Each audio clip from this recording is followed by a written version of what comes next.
Good evening, everyone. Good evening and welcome to tonight's Amnesty International Paul Grossman Memorial Lecture. My name is Jules Kaitar and I'm the Victorian President of Amnesty International.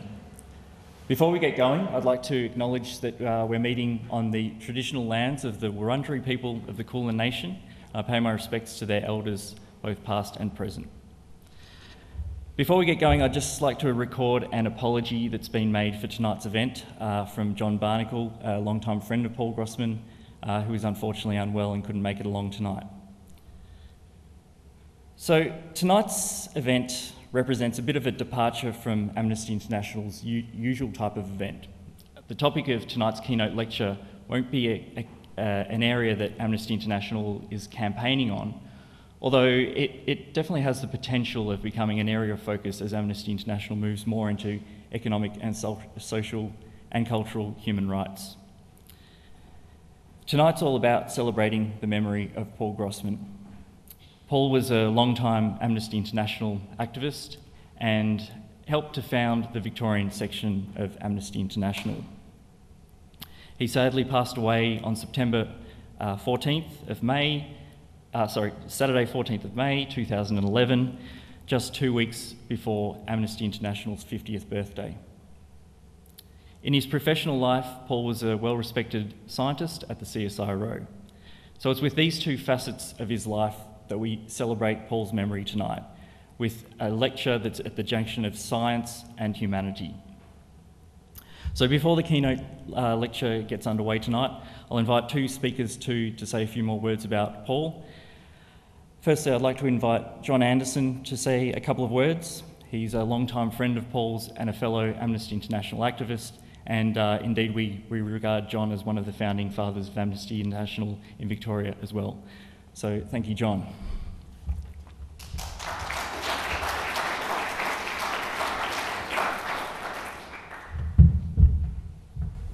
Thank you.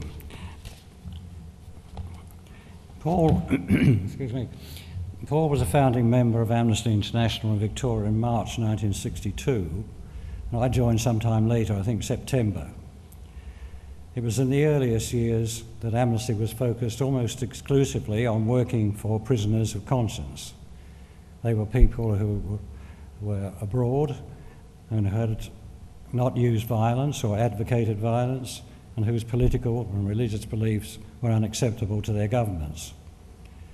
And of course, soon it became an issue about torture and the death penalty and so on. And ever since then, Amnesty's concerns have expanded. So these people, the prisoners of conscience, were imprisoned in denial of their right to freedom of expression and opinion and assembly.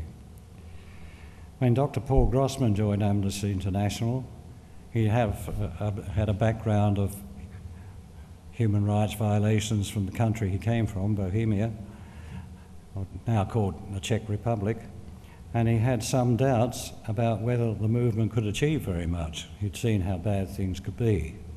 That was a natural scepticism for someone whose family had suffered, but he became an active member.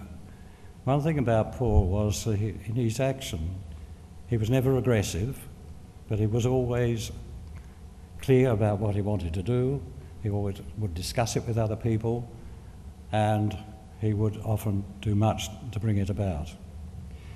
It seemed quite natural that he became a senior member of the Victorian Executive Committee, and in the 70s, the policy of Amnesty International became one that the national bodies should be unitary.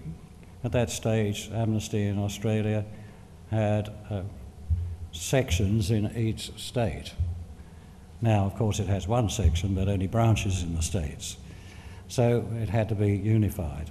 And Paul was typically keen to see that come about, because like a scientist that he was, he understood that if you have unity, you can get things done much better than if you have it in fragments. So when the Australian section was formally created in 1975, he was one of the 4 members of the Executive Committee, and actually I was on it too. Because he had a deep commitment to the democratic and politically independent principles of the movement, his views were always constructive, rational and measured. That quality was enormously valuable when an organisation that was expanding its ideas had to advocate and defend its policies effectively and was being challenged by authorities. Lots of people, I remember, because it was the time when you had the Cold War going on, lots of people thought we were communists or something like that. I believe that Paul and others like him played a critical role in the preservation of the spirit of the movement as its mandate expanded and its membership grew. Today, Amnesty is a global community of human rights defenders with about 3 million members and supporters, and it's got a very large campaign, broad campaigning before it. Today, there's an increasingly complex international political and economic relationships which have given many challenges, let alone things like environmental issues, not the least of which is for Amnesty to retain its political impartiality and increase its power and its strength. And it was interesting that, actually I saw Dr. Paul Grossman the day before he died, but about 3 months before that, I think it would have been, he had been reading something and he was concerned about it. He was concerned that there was action taken at the United Nations level which was not going to be good for human rights. So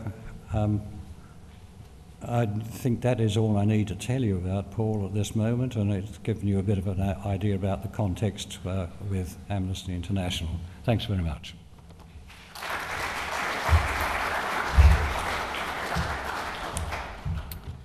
Thank you, John. I'd now like to invite Peter Grossman, Paul's son, to say a few words. Thank you.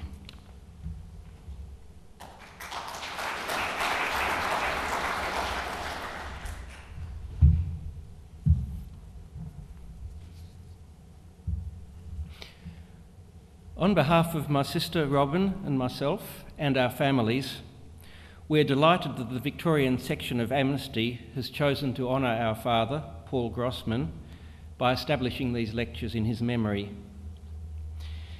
It's especially appropriate that the lectures will be delivered by people with scientific backgrounds.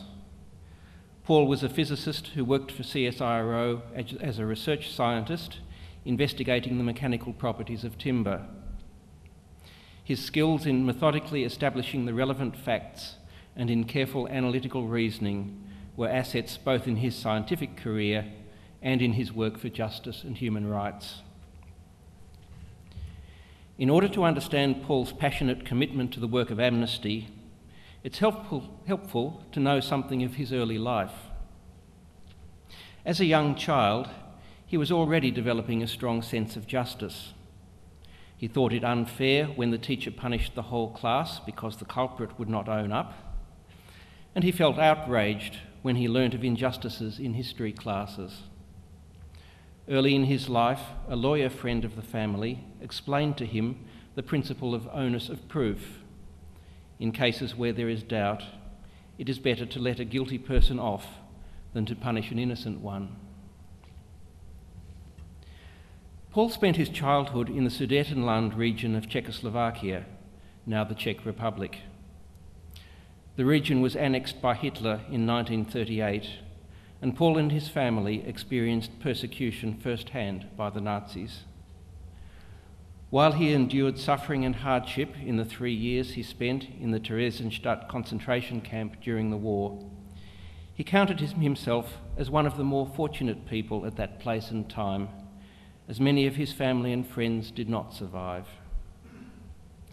In post-war Czechoslovakia, he again experienced repression, this time under the communist regime.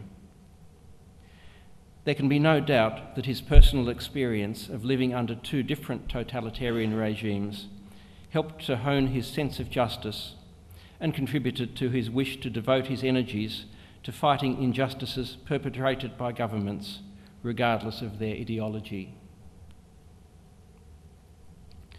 Paul joined the newly formed Victorian branch of Amnesty in 1962, the year after the organisation was founded. He was active in Amnesty for most of the remainder of his life. In addition to performing the regular work of writing letters seeking the release of political prisoners, he held office in the Victorian and national branches, addressed schools and other organisations about Amnesty's work, and wrote a series of articles under the title "Why Does Amnesty?" that set out with model clarity, for the benefit of newer members in particular, the organisation's stand in various circumstances. Paul also pursued his work for justice outside Amnesty. He wrote letters to newspapers on social justice issues, lobbied successfully for fast-track English classes for newly arrived graduate immigrants from Czechoslovakia, and in his later years was active in the Proportional Representation Society. However, it was through Amnesty that his passion for justice found its greatest expression. It was the combination of his personal experiences of injustice and his talent for preparing carefully reasoned arguments that made Paul Grossman such an effective advocate through Amnesty for victims of political persecution. These memorial lectures are a fitting tribute to his work.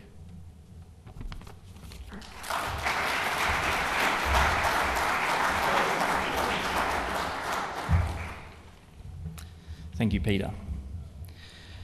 So on to tonight's keynote lecture. Dr. Roger Jones completed his PhD at the University of Melbourne. He worked at the CSIRO for 13 years until 2009, at which point he joined Victoria University. He's currently a professorial research fellow at the Centre for Strategic Economic Studies at Victoria University. He was trained as a physicist, but now applies an interdisciplinary focus to understanding climate change risk, bridging science, economics, and policy. His methodologies for assessing different strategies for managing climate change risks have been widely employed in Australia and internationally. Amongst the several journal articles and book chapters he has authored, he was the lead author on a chapter from the fourth assessment report from the Intergovernmental Panel on Climate Change, or IPCC as you may better know them. Please welcome Dr. Roger Jones.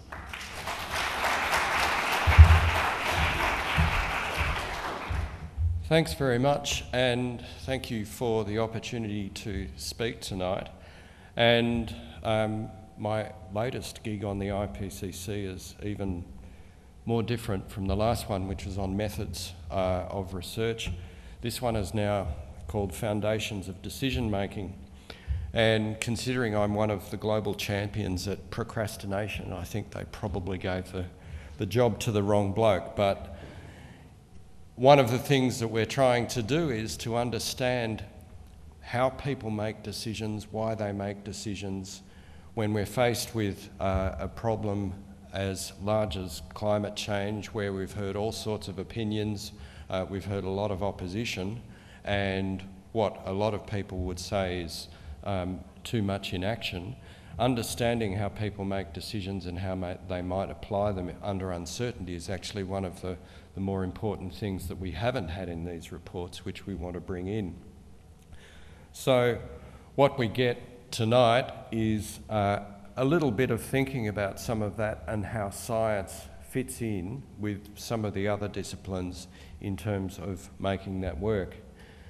So I'm not going to sort of speculate on what a just climate might be or what justice looks like, but I'm more interested in what roles do science, ethics and values play when humans change the climate. And of course, one of the great sentiments in that is that you often see in China shops: you break it, you buy it.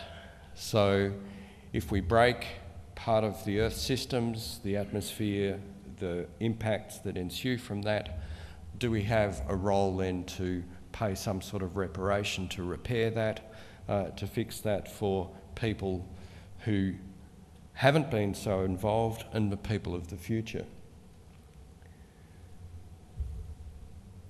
And so a just climate is an aspiration. It's something we would like to see. We can't define it beforehand, but it's something we might like to work towards, where the most disadvantaged people amongst the world, the poorest people amongst the world are likely to be the most affected by climate change now and in the future. And we've got three systems of thinking that link scientific knowledge, decisions and actions, and they are science itself, our understanding of risk, and technology. And I'll explain why I'm using technology in that broad sense in a minute. They all sit within an ethical framework, and ethical frameworks have a philosophical basis. So I will start with a little bit of philosophy as they pertain to some of these. So science aims to understand phenomena and how they work. We observe things changing in the natural world, or we might be interested in behaviour amongst people, amongst animals, and we just try and understand how those things, whether we can explain them. But because humans tend to believe in whatever they see, we see patterns, we put systems of belief around that. We also, in science, have developed sceptical inquiry, and that's designed to avoid the acceptance confirmatory evidence. So, oh, gee, that horoscope really fits me. Circular reasoning, tautological reasoning, spurious association, and reverse causality. And if you follow climate change arguments, we see a lot of reverse causality. I don't like the solutions you're proposing, therefore I don't believe the problem exists. And magical thinking of all sorts, including some of the economics that might be applied to it. It also gives us a theoretical basis for understanding, but something that's missed out is that if we explain numbers to people, people don't understand what the numbers might mean. They turn it into a story in their heads. So some years ago I worked for the Museum of Victoria as it was then, and what we thought we were doing, we were building scientific narratives. We were translating science into stories to communicate to people in the museum environment.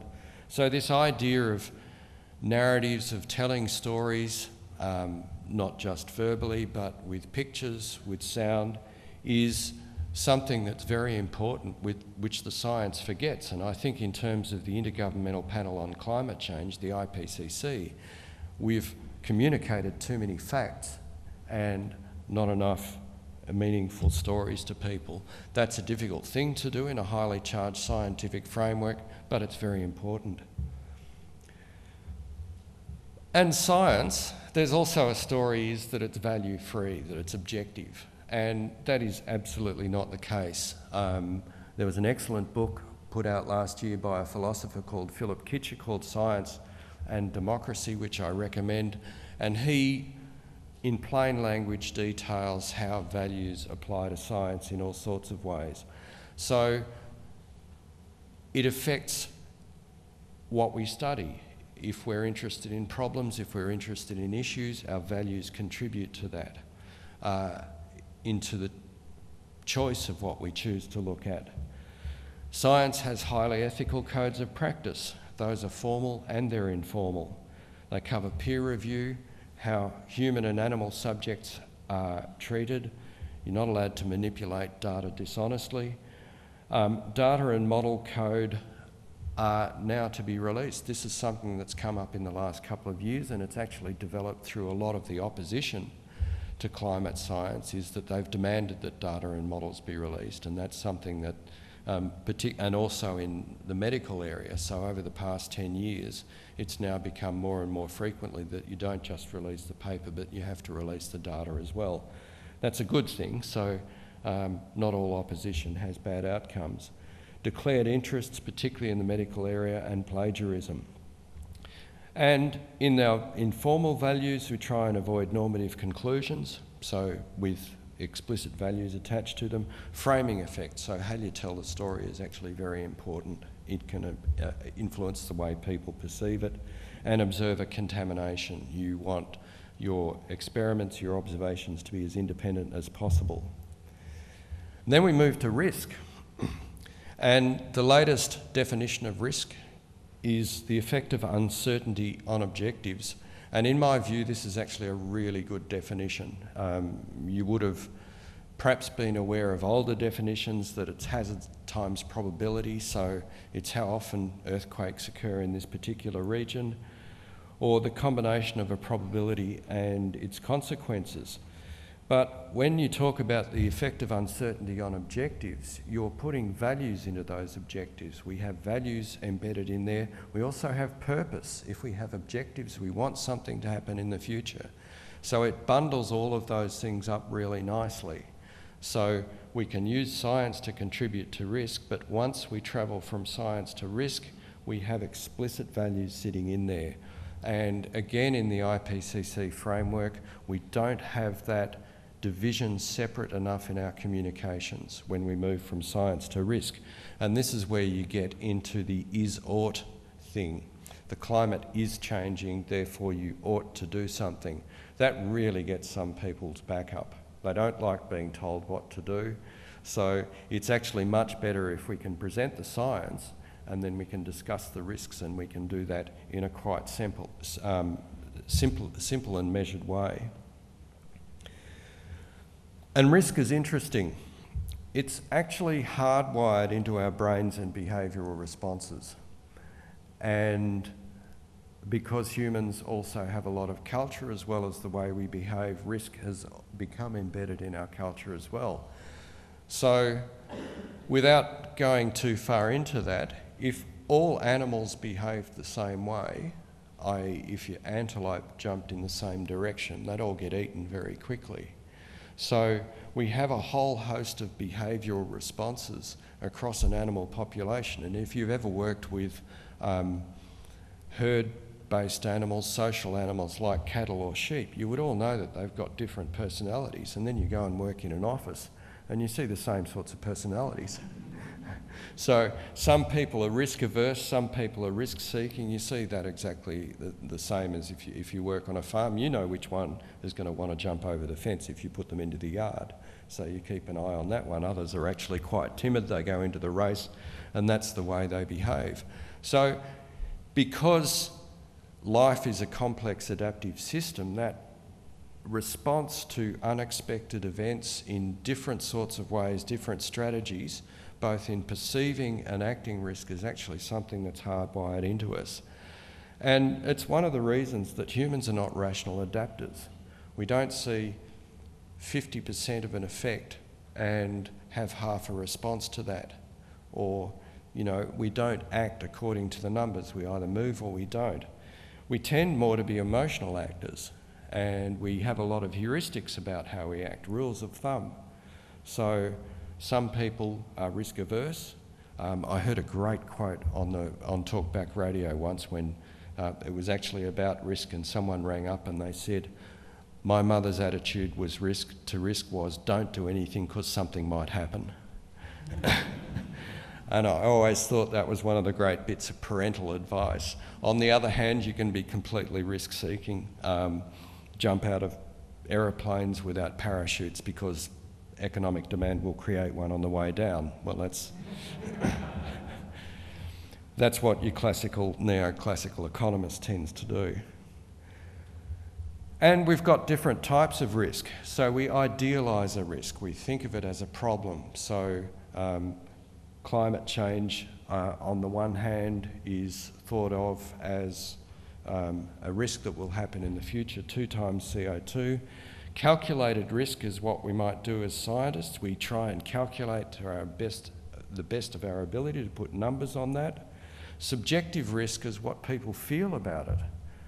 They might look at the numbers and they say, oh, gee, to me that looks like a big risk or a small risk. And then we get perceived risk. We have anchoring effects. If you talk about 65% of people maybe dying of heart disease, and you just use the number 65%, and then you say, what's the prevalence of leukemia in the population? Just guess. That number would be higher if you then talked about a rare disease with a very low number and asked the same question. So we have all sorts of anchoring and perceptive heuristics, rules of thumb, where people tend to base their next estimate compared to the last thing they heard.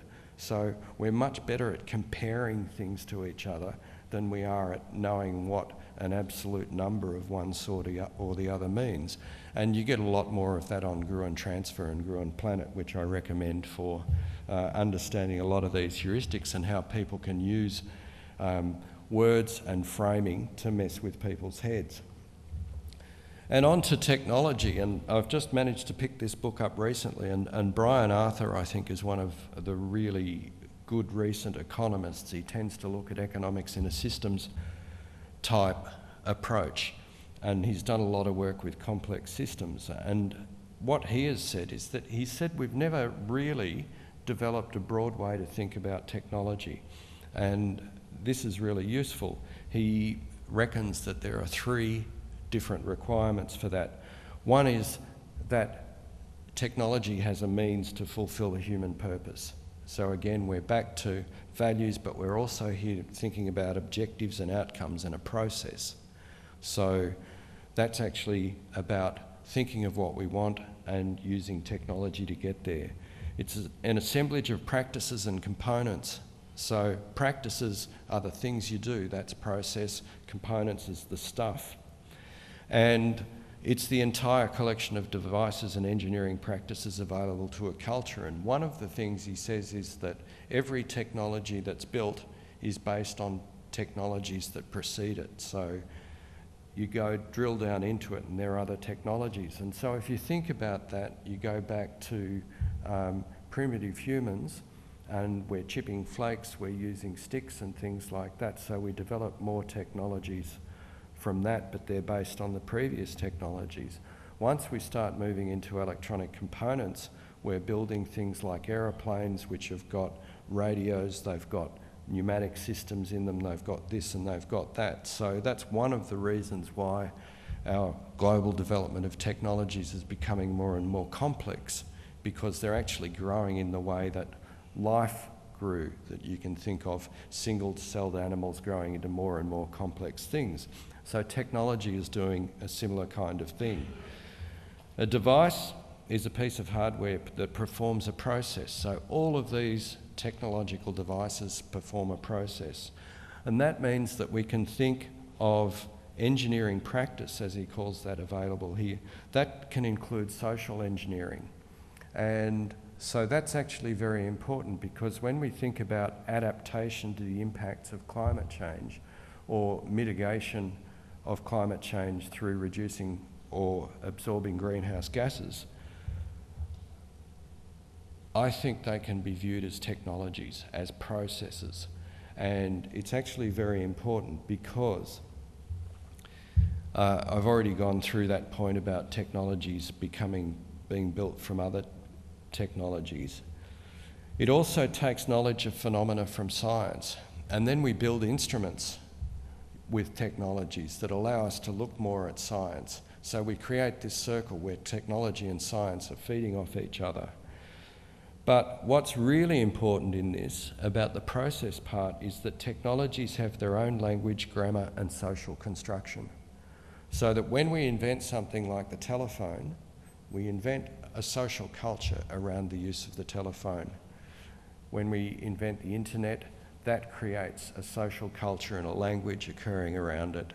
When we texting, Web 2, all of these things, often that evolving, there might be a stated purpose to the technology. We say, well, the technology does this, and then a whole bunch of people go out and play with it and do something quite different. And we go and measure that and we find that there's a revealed purpose. These things evolve. We might find that there are counteractive purposes, and they themselves can, through that social practice, evolve other needs which feed into other technologies. The reason why I say that is when we develop a new process like adaptation to climate change, because it's based on other technologies and processes, some of it looks familiar. We say, oh yeah, we do that. We do that in development, or we do that in justice, that kind of understanding. But at the same time, it's quite different. And so this is one of the reasons why the tools that we're developing around managing climate change might not work very well, because we're still evolving that language, that understanding and that process around it. And that's one of the difficulties that we have. So that to me is a nice way to fit three really important systems that we use. We have the science to understand the phenomena, we've got risk to understand what those might mean and how that affects us, and science and risk feed into each other. When we want to follow some purpose, to move through to objectives, we have technologies to help us do that, and they all relate to each other. But they also have different ethical frameworks, different practices, and different languages within and amongst each other. So that's one of the reasons I think why, as a society, we've had trouble translating between when we move from one system to another, and to be much more clear about which part or which system we're working in is a really useful thing to be able to do. So I've just covered that. Science tells us how and why climate is changing, how it might change under various scenarios, and assesses the impacts. Risk attaches some values to those impacts. What do we think about it? How do we feel about that? What's our view if the barrier reef is 40%, 60% incapacitated, or corals can't live on it, or 100%? How do we feel about that? How do we respond? And risk management refers to a coordinated set of methods, activities and methods used to direct an actor, an organisation or a person, and control the many risks that can affect its ability to achieve objectives. And that's both positive and negative. So risk management is essentially the application of a set of technologies, and they can be both social and physical. So we get back into what science has actually been doing. And what science has been doing about climate change, it's been communicating what it knows about climate change.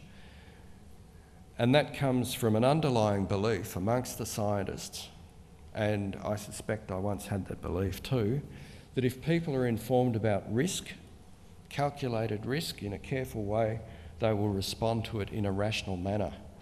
So all of that communication is made by saying, people will say, oh yeah, that makes sense, I better do something about it.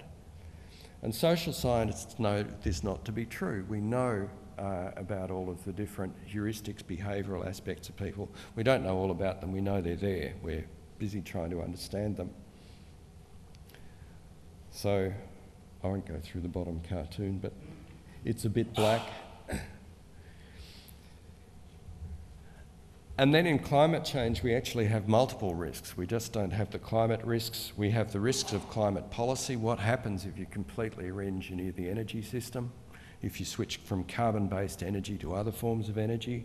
And there's the political risk of that. There are a lot of people got money and power embedded in those systems. So there are three sets of risk.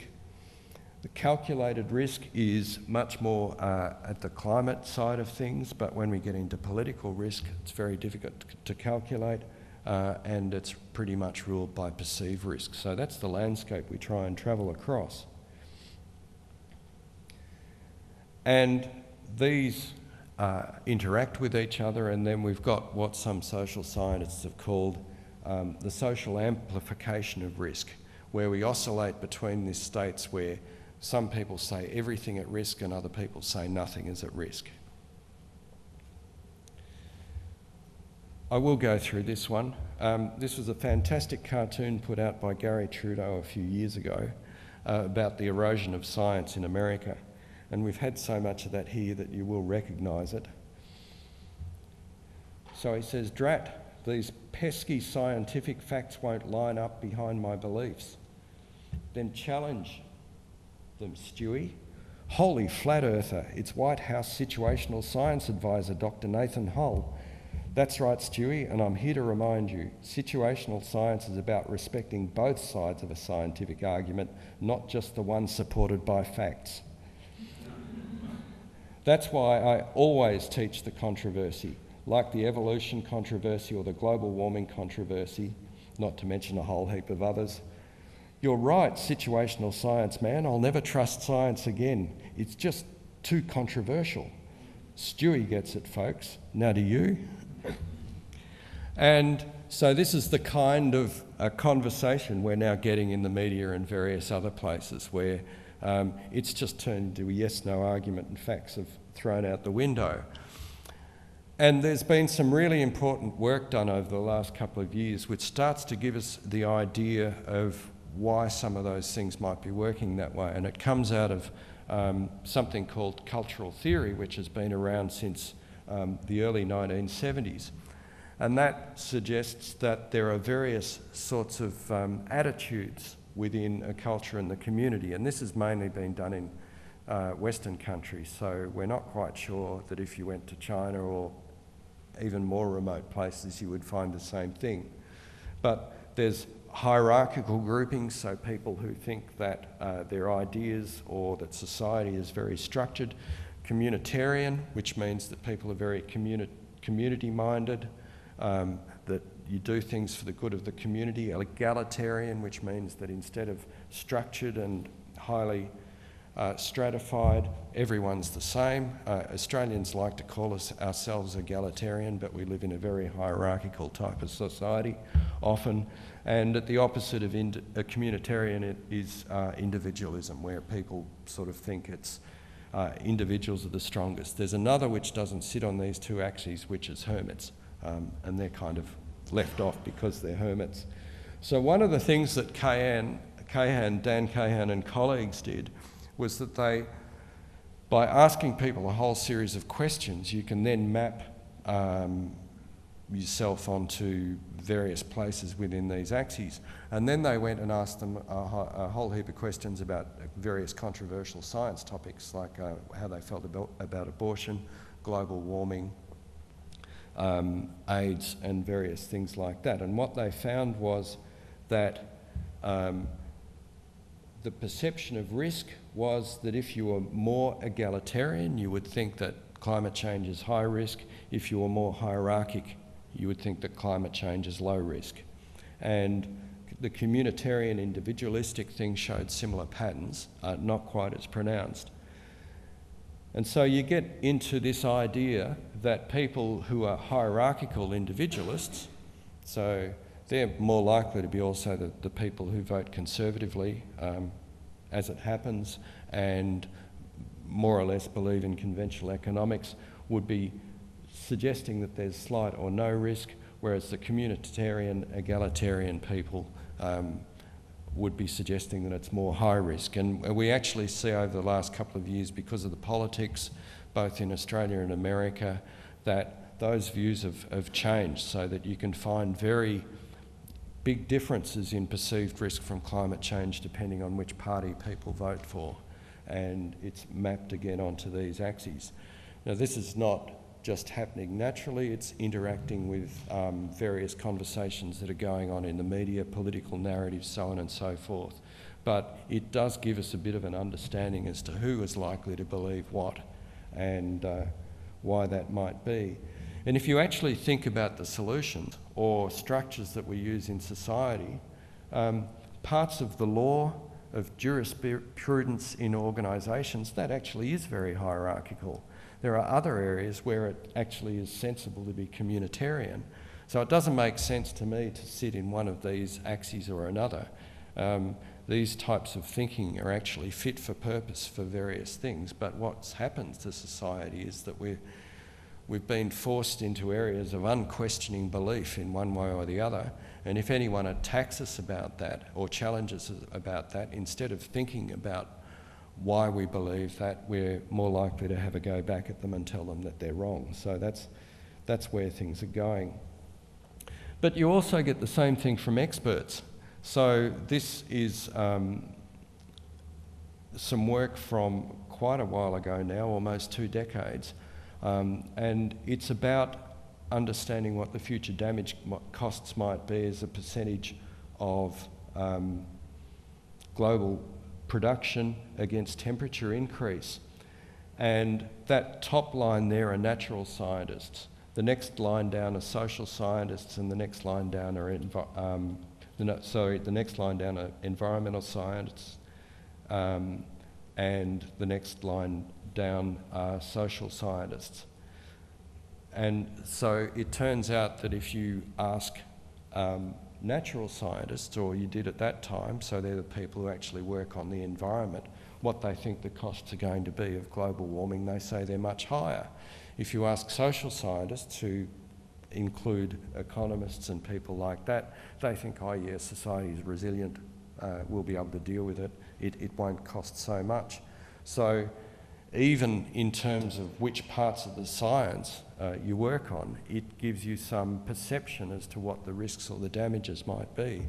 So these things do tend to be very human, even amongst the expert communities, and that's something that we see creep into even expert communication over time. And then we get just straight out magical thinking. If A leads to B and C is needed to mitigate A because I don't like C, A must be false. So if you need global governance of any sort to deal with climate change must not exist. Or it cannot, I cannot afford it to exist, is actually a much stricter.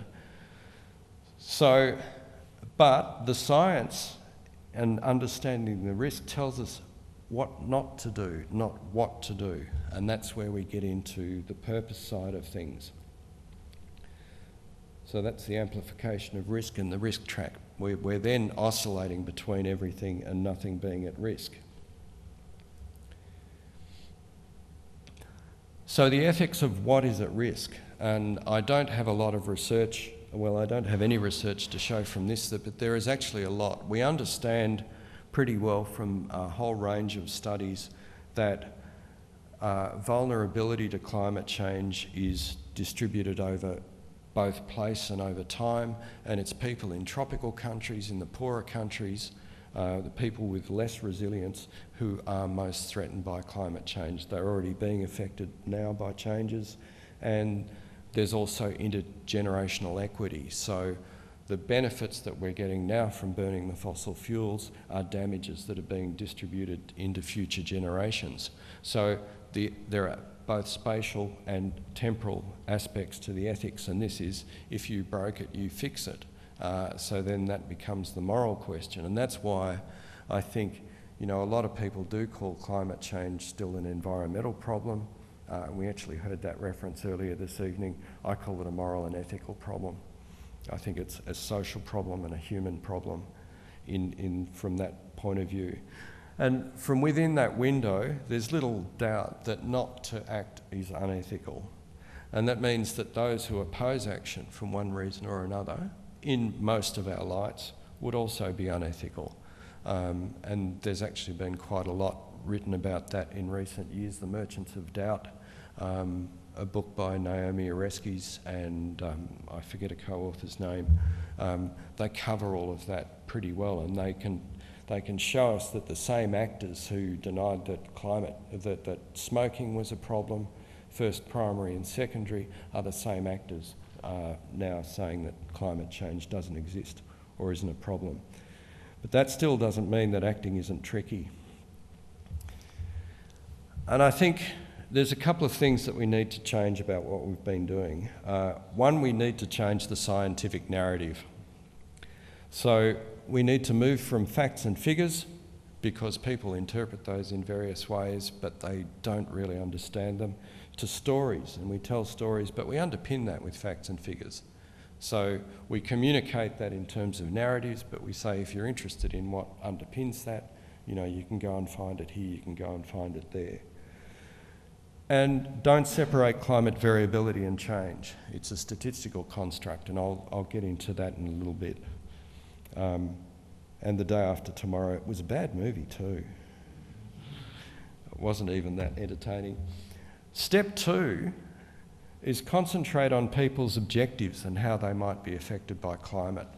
So what's happened in the way that climate science and policy has been constructed over the past couple of decades is that you run the climate models, you work out how much climate will change. There's a gap between the climate we have to deal with now and the climate we have to deal with in the future. That could be called the adaptation gap or the mitigation gap or the climate or the knowledge gap, it's called, and we just respond to that by filling that gap. In a complex environment, that doesn't work. It's a very linear process. If we use the science to understand what the risks are, but we then go back and concentrate on people's purposes, what do you want? What do you want out of life? How would you like to be in the future? And to use that and then say, well, how would climate affect those objectives? So with the solutions, we concentrate on people's purposes. So I said before that adaptation and mitigation are technologies. Adaptation is defined as an adjustment in response to climate change. But that's not the purpose of adaptation. The purpose of adaptation is to keep my farm running and making a profit. The purpose of adaptation means to keep my business going. It means to keep the coast protected. It means to keep these forests healthy or this reef healthy, and so on and so forth. And the same sort of thing for mitigation. If you change your energy production systems, you still want that energy for something. So you're just sort of saying, how do we operate in that? If I conserve energy, how am I going to behave, and how does that fit into my purposes? So instead of using these technologies as an offshoot to fill that gap, we actually come back into what people want from a primary industry. And just as examples, in developing countries, we would say that we work through a sustainable development lens, because we already know that those countries are developing as fast as they can. China's building big cities on the coast that are growing really, really quickly. Cities now of 10, 15 million. Those cities are under threat of sea level rise. So how we build in a rapidly growing world is actually really important. For Indigenous people, that might be done through a land and cultural rights lens, because those are very important purposes to there, and so you work through those lenses. For local people, via community-based adaptation and mitigation, what can we do at the local scale? There's a lot of work going on around the world. And then when you look at the form of that work in countries like Bangladesh, that climate change adaptation and mitigation, if it involves things like independent power, doesn't look that different from development. It's got a lot of similarities, and it comes back into some of the rights and self-determination things as well. In developed countries, technological transformation, tech transfer might be one of the lenses we look at it. These are not the only ones, but they're different ways in which we can, in various parts of the world, treat the same sets of problems. This is how climate change has been communicated, is that we've been told that the climate will change according to that smooth line. So the technical name is a monotonic curve, and that all the surrounding noise is variability. So the IPCC communication says that'll be the average change in the future, and we get all of this variability, and that we've communicated them as different things. So the farming community see droughts and floods, variability, and they say, well, that's what we've always seen, and you're telling us climate change is different. So that's not climate change, that's variability. So we have this perception problem straight away, because what the smooth lines on the graph aren't what people are experiencing. I would also argue that it's actually the wrong science. So it's a statistical model, a powerful one, for explaining forcing within a system. It's not theory, it's a statistical model. It explains where the climate system goes. It's an energy balance thing, not how it gets there. But adaptation is the art of getting there. It's the art of adjusting and moving forward and process and doing things. So we really need to be prepared for that whole envelope of change, not just the smooth line, if we want to respond to that. So two ways of thinking about this. We've got Gauss and Newton in the bath, and we've got Ed Lorenz in the jacuzzi. And Ed Lorenz is the scientist who kind of discovered the butterfly effect. So it's this idea that if you get a small change in one part of the world, the butterfly flaps its wings in Tokyo, you get a storm on the other side of the Pacific. And it's a way of thinking about how we measure these physical systems. So Gauss and Newton were both about the mechanistic world. Gauss is there because he developed the line of best fit, that smooth line that goes through all that variability, and Newton because of Newtonian mechanics.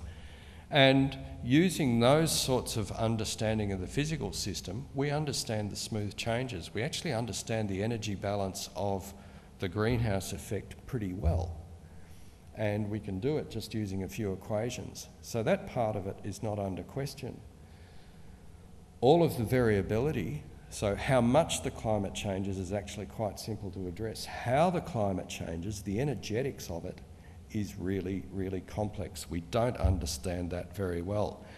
The fact that we don't understand the energetics of how it changes doesn't take it away from the question of how much it changes. They're different things. The energy balance and the energetics are different things in climate. But to understand how it changes, we need to understand those energetics. And Lorenz looked at what he called deterministic non-period events in weather, and we've got more and more evidence that the same sorts of things happens with climate. So there's actually two hypotheses about how the climate changes. One is that anthropogenic climate change, those mean changes, are independent of climate variability. Climate variability just continues on the way it did. Climate change plants itself on top. Or anthropogenic climate change, human-induced climate change, interacts with that variability. Therefore, it's inherently nonlinear. And decadal to centennial scale variability is one mechanism that transports energy around the ocean atmosphere system.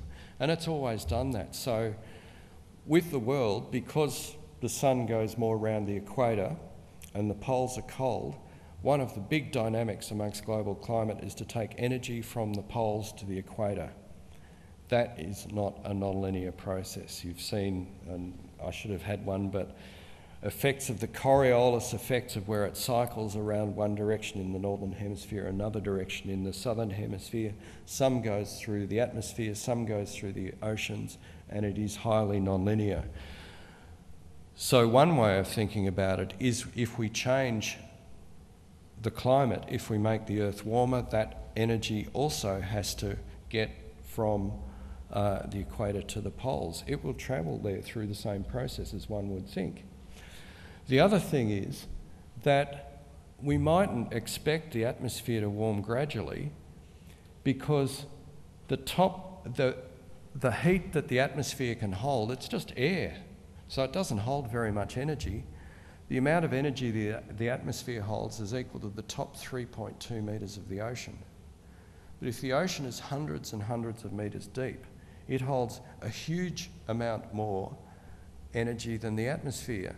So when we look at the temperature rise in the atmosphere, that's the tail, if you like, and the ocean is the dog. And it's really, the whole show is actually run by the ocean, and the atmosphere will do whatever the ocean does. And people have been thinking about global warming as a static effect that happens in the atmosphere. It's not. It's a dynamic effect that happens between the atmosphere and the ocean.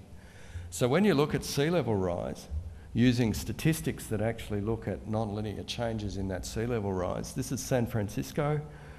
It's one of the longest global data sets that we have. Starts in 1855, and there are some trending effects in there, but there are also a few shifts of 20 to 30 millimetres where local sea level has actually changed quite abruptly. So that tells us that it's not changing gradually, it's actually moving in a series of steps. Fremantle, we've got a similar kind of thing, that it's moved in a couple of phases. Sydney's interesting, which I'm not showing here, but it actually goes down in the mid-50s. So one would assume that the East Australian current gets cooler for a few decades, sea level rise goes down because cool water is denser, therefore not as high as warm water, and then it steps up quite quickly. Because the Tasman Sea between Australia and New Zealand is one of the fastest warming areas in the ocean, it's actually gone up quite a lot in the last couple of decades. And then we look at ocean warming and heat content. So where is the heat content going in the ocean? And it's mostly near the surface, but some has actually been taken quite deep. But what's more interesting is that we have a look at the heat content of the top 700 metres, and again, that's very nonlinear. So some of that energy is being transported into the deep ocean, some into the shallow ocean, but the process of ocean heat content uptake again, is really non-linear. And we come closer to home, southeastern Australia. There was actually not much change in maximum temperature in southeastern Australia until about 1997, and then it went up significantly by 0.8 of a degree. If we have a look at the zonal band that Australia sits in, the band of latitude around the world, we've got a very similar thing with a longer time series, a series of steps as it's gone up, with some indication perhaps of cooling in between those.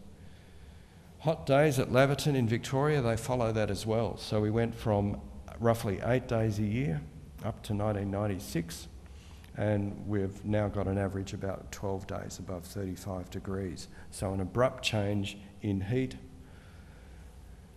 That's done a similar thing to forest fire danger index, which has also been exacerbated by the dry conditions that we had up to the last couple of years.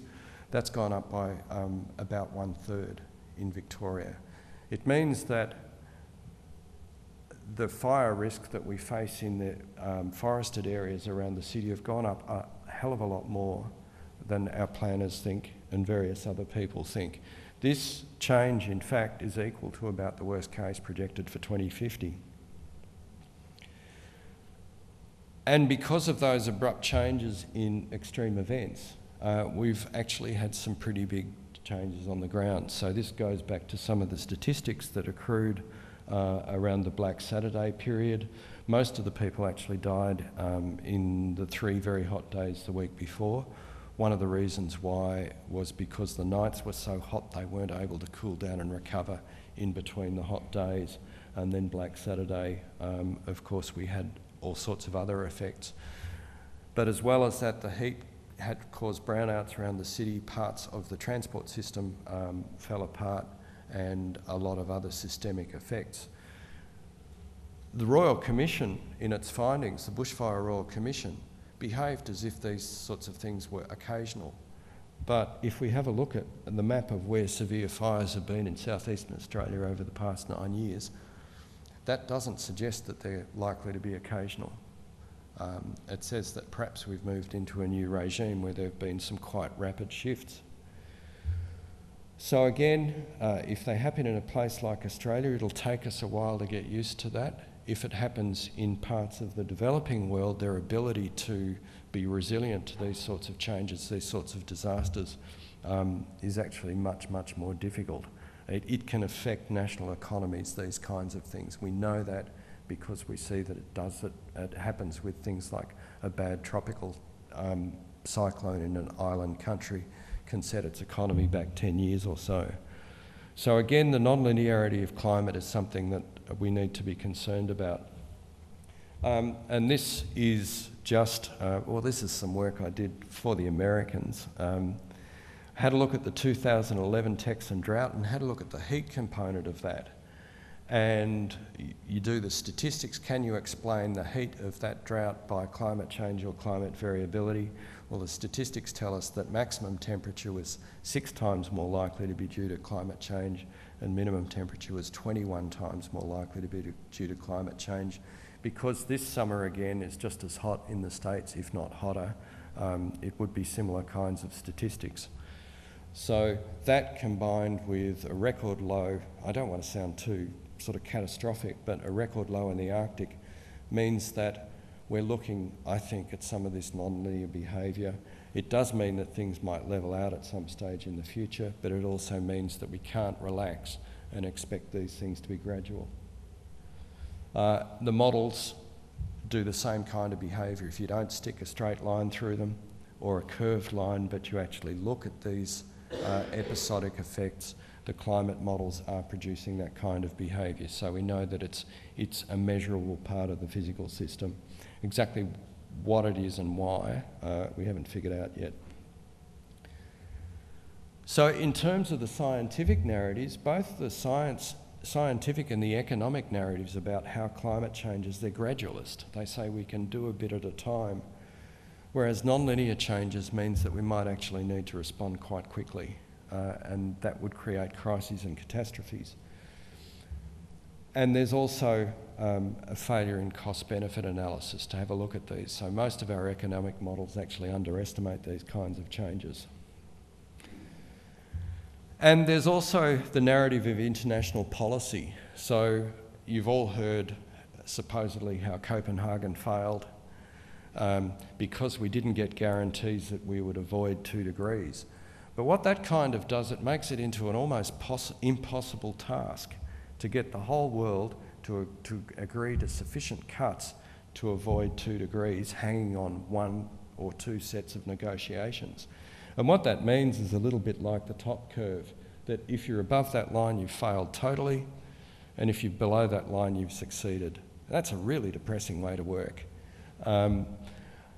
These other scenarios here are actually, we did some work and we looked at what the projections for the future were when they looked in 2006. That was the red line up the top. By 2008, the policies and the changes into economic projections had actually come down a bit. And that's the next green line. It had come down by about 0.3 of a degree if we applied the same rules to that. The global financial crisis had absolutely almost no effect whatsoever. And we know that now. In hindsight, these figures were done before it was over, because the world was actually able to get in and to bolster their energy systems and their production systems so that we came up to close to parity very quickly. So it just shows that a concerted global action can work in some quarters if we want to emit more greenhouse gases. We just don't seem to be able to do it in the other direction. The light blue line is the promises that were made at COP15 with the assumption that we don't do anything much until 2020. And the orange line further down says that if we take the COP15 promises to 2020 and then more action afterwards, that we can pull that down a little bit further. So the way that we interpreted that is through that bottom graph, that learning and policy development between 2006, 2010, if we implemented that, could potentially, you know, according to the same set of rules, improve things by maybe up to a degree over that period of time. It hasn't happened, but it's looking at those projections. And what that means is that we're not looking at the total failure, total success anymore. We're looking at a learning by doing and progress model. It's kind of adaptive learning as you go along. And if the world is only looking at partial solutions, this really is the most practical way to do it, is to find out where we're kicking goals and to improve those areas, to find out where we're not doing very well and work on those areas. And the only way that you can do that is by comprehensive real-time data gathering, so that we know that which industries, which regions and which activities are working best. It actually means that we spend less time working on policy, more time working on implementation and learning from that. So with adaptation, again, it's not just about making the climate adjustment, it's about goal setting. Where do we want to go? Aspirational goals. How do we want to get there? What are the risks and what are the barriers? There are different ways of thinking about it too, and we can bring some cultural perspectives into this. So when we talk to Aboriginal people about adaptation, the story they tell is that if something goes wrong in the environment, they will sit back, think, have a look around and say, bugger, something's gone wrong. We must be doing the wrong thing. How can we change behaviour to respond to that so that we're doing the right thing? Whereas if you get too many fires, they say, oh, bugger, bulldoze the lot. You know, we can't have that. We can't have people sort of burning up. So that Western thought is to intervene, modify the environment, change that, keep doing the same thing.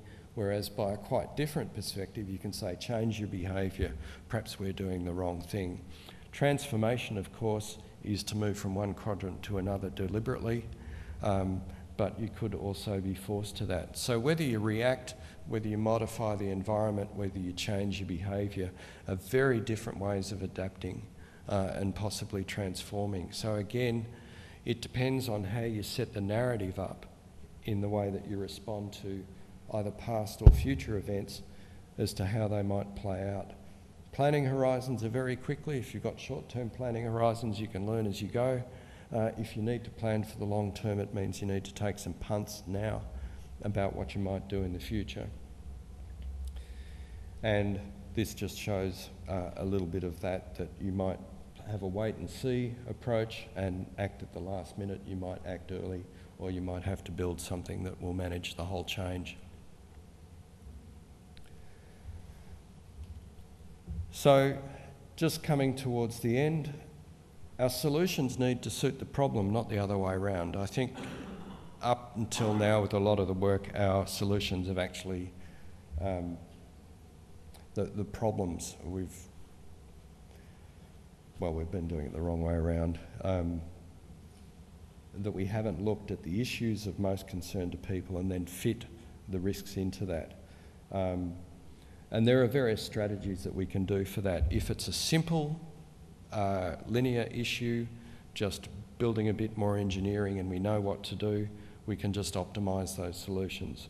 But if it's a really complex problem, like how to manage the coast over time, we need to apply a learning by doing or an adaptive management type process.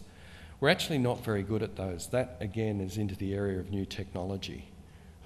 How do we do that kind of thing with monitoring, the kind of governance that we need to do that? It really is something that people have been talking about for the past couple of decades, but found very difficult to do. Doesn't mean it doesn't work, it just means it's difficult to do. We also need to look at some of the other disciplines.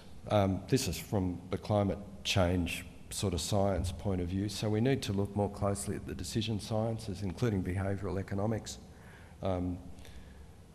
Some of the management, it's not all business breakfast type rah-rah management. There actually is some real scholarship in amongst the management literature. We can pull that out. Education and psychology, but engagement and collaboration are two key things that we need to take part in. This example actually comes from a different cultural perspective. So people in Australia sort of say, well, why should I reduce my greenhouse gases? Why should I stop driving this big truck thing? Because everyone else is doing it, so if I do it, it'll have almost no effect. And that's that sort of hierarchical, individualistic view of the world. This is a village in Bangladesh. They live on a mound because they're in the floodplain of the Ganges. Every year that floods, and where you can see water comes up to roughly where the houses are. Some years it floods so much that they actually get a whole heap of water hyacinth and they pile it up and they live on that. All the precious things go up in the roofs of the houses and mezzanines and things like that. And they just live up on there. They've got some really cool adaptations. They build floating gardens these days, so it means they have much better food during the flood period and things like that. But one of the things they have are these clay stoves that to boil rice and things like that, which means that you can, they're quite efficient and they won't set the whole place alight when they're covered in water. And we went to this particular village and they told us about their floating gardens and everything else like that. And then one lady pointed out this stove and she said, the other good thing about it is that it reduces greenhouse gases. And immediately half of the party who were visiting on this field trip fell about the place saying, oh my God, we've just come halfway around the world, we emit all of these greenhouse gases. We come to this little village in the Ganges Delta and this lady with this little stove tells us that she's reducing greenhouse gases. And it's just a different part of the world. It just says you do what you can and at everyone's benefit. It doesn't matter how big it is. It's just making sure you do that. So there are different cultural attitudes and different worldviews that you can apply to this problem which change the way you approach it completely. And of course, when this kind of stuff becomes collective action, the outcomes are completely different. So again, it mightn't be science or it mightn't be anything else rational, but it's incredibly effective. And if we can work out how we interface science with these kinds of attitudes, we'll be able to kick a few goals.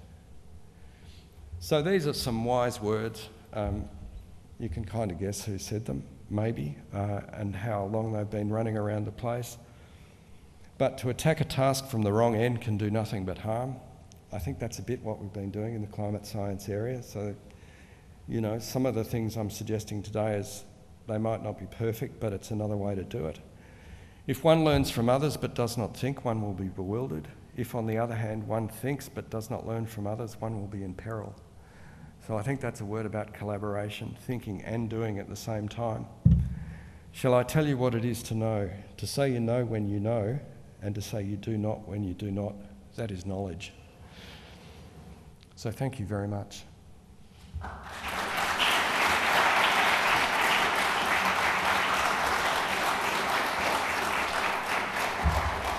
Thank you for that interesting and thought-provoking talk, Roger.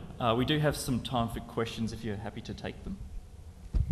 Hi, you spoke about the importance of narrative and telling a story, and in the West in particular, we tend to frame things as a rights framework, whereas in a lot of Asian cultures, they're more likely to frame things in terms of people's responsibilities and collective responsibilities. So I'm just wondering if you think that is a good story that we need to be telling. Yeah, even more than rights is the entitlement story.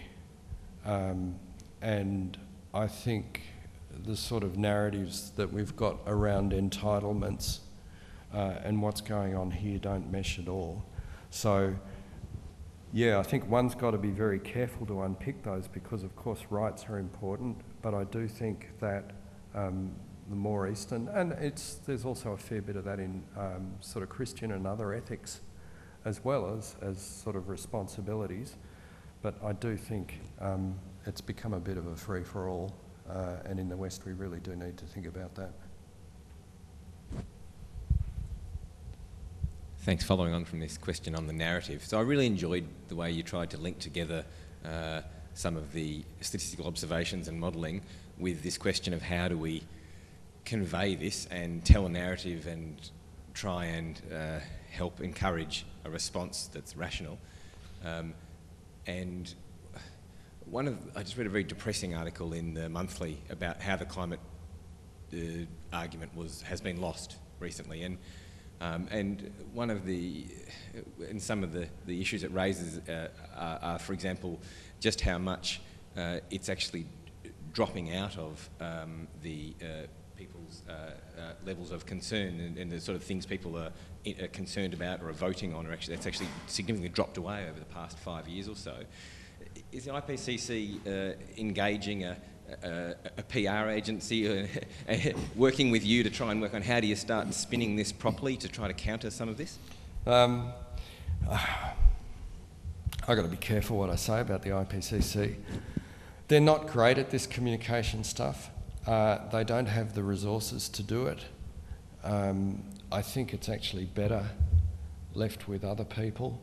I mean, in Victoria, we've got a Department of Primary Industry have got climate dogs. I don't know if you've heard of their climate dogs, and they're using these 4 different dogs, like an Enso dog, and East Coast Low dog, and another one off the northwest coast, to explain variability around the things. The Bureau tends to be very conservative, partly because they're often being attacked, and I note that our bestial friend Corey Bernardi, who recently has taken a little bit of a fall down a slippery slope, he happens to be one of the people who's really heavily engaged in supporting the denial movement, people like David Evans and Joe Nova. So we're quite happy he's taken a fall. But because of attacks like that on the Bureau, they tend to be very conservative and stay in the facts and figures. But I think if we have an event like a big dry or a big wet, to come out and actually to tell more of the story about that instead of the facts and figures and explain that would be more helpful for everyone, and say, well, you know, you can go back and get the facts and figures on the website, but this is the story of how it played out, why it came about, and how it affected various people. So, and another addition to that is that the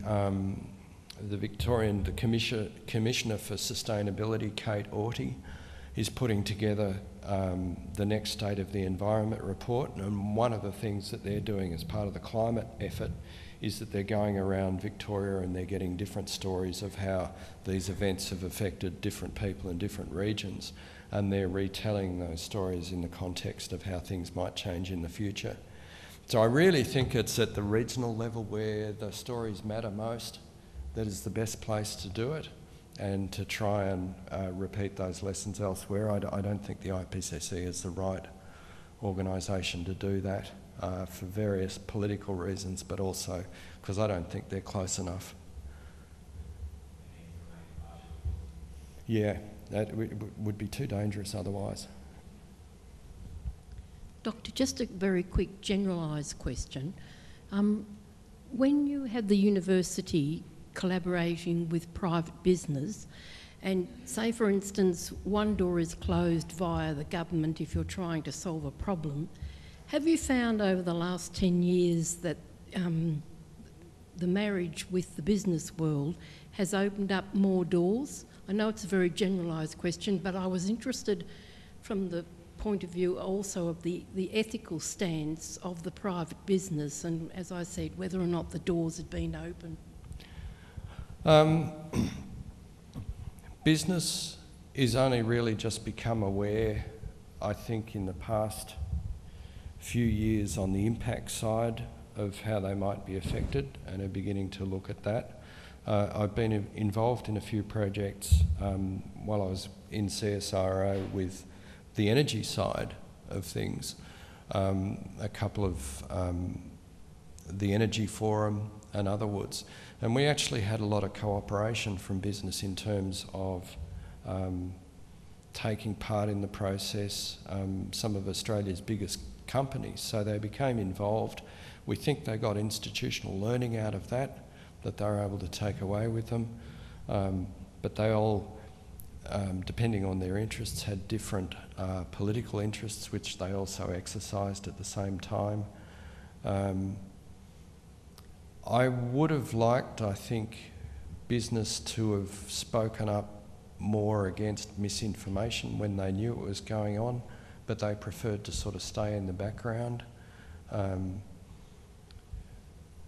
So they've played their cards fairly close to their chest. I think that's now changing. It's becoming apparent to business that the climate is changing. They're beginning to take it into their business plans and they're beginning to work with it. So only yesterday we were at a seminar on green infrastructure on the environment and how that fares under climate change development and various other things. And it was sponsored by one of Australia's biggest banks. And they're beginning to develop strategies along those lines. You know, how do we factor the environment into our forward business planning? So things are changing, but slowly. They're conservative organisations. I'd like to ask a question if I can. One of the things that we often think about at Amnesty is how do we direct our energies? Do we focus on the perpetrators and campaign to them and talk to them? Do we talk to the public and talk about why human rights issues are important and so on? If you had a group of climate change activists that are ready to do something, how would you say to them is the best way to direct their energies? Would you say talk to the policymakers, that, you know, they're the ones that hold the power? Would you talk to would you get them to talk to the public and say, you know, we need to get everyone on side with this? Or is that, if you could assign some balance to that on how you attribute the best way to do that? It depends where you are. If you're in developing countries, and a lot of NGOs are actually now rolling out a lot of aid in developing countries, governance is one of the key things. So, you know, where you can create pressure, hopefully. And if you talk to people in those governments too, that there's a lot of money actually flowing out of the climate change funds, and they kind of say, well, we're not sure that we have the skills to handle this. So AusAid has certainly recognised that, and there's lots of training going in governance, but also in the terms of and it's a careful thing to push, but the idea that governance is actually needed for local self-determination, so that when people try and do things themselves, they don't get stomped on by corrupt governments, and in fact they're actually given a free hand and some capacity to be able to do that. So I think that's actually one of the most, around the developing world, that's one of the most important things that they can do. In developed countries, I think a lot of the arguments have actually been so polarised, I'm not quite sure what another set of voices might do. But in developing countries where the science is well accepted, and there's no reason for it not to be, that whole idea about being able to contribute to self-determination and giving people the resources they need to help themselves is a really good thing to be able to do.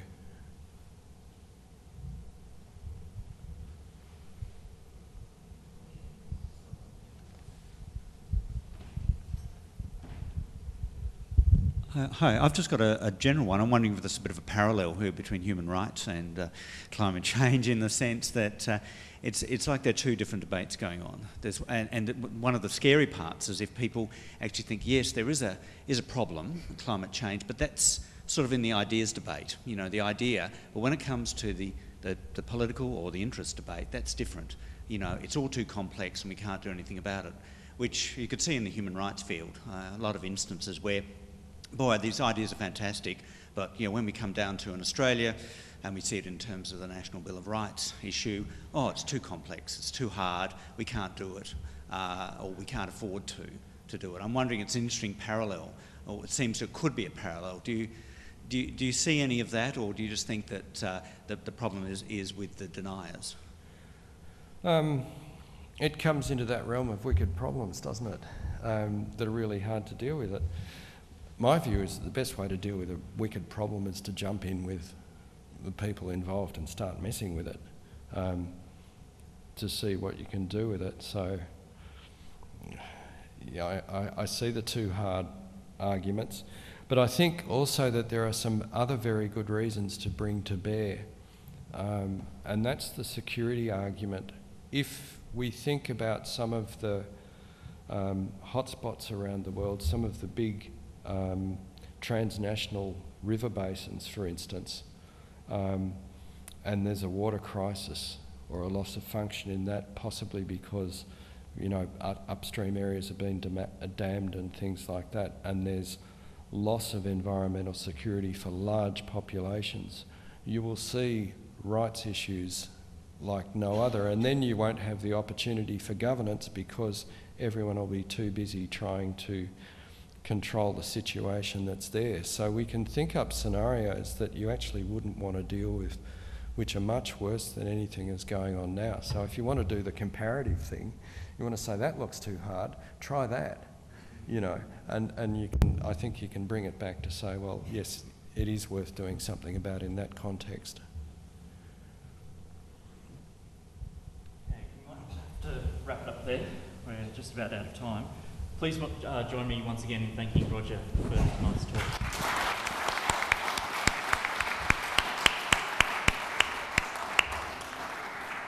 We have a small token of appreciation. Thanks, Roger.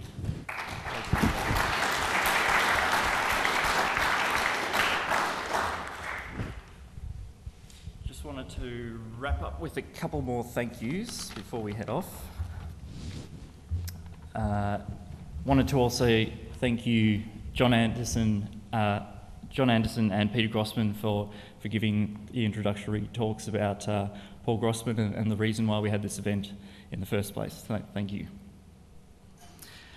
Of course, there was a lot of hard work that went into putting on tonight's event, and I do need to acknowledge that. The lion's share of the work was put together by Mark Stammers, who was handing around the microphone earlier tonight. So please join me in thanking Mark.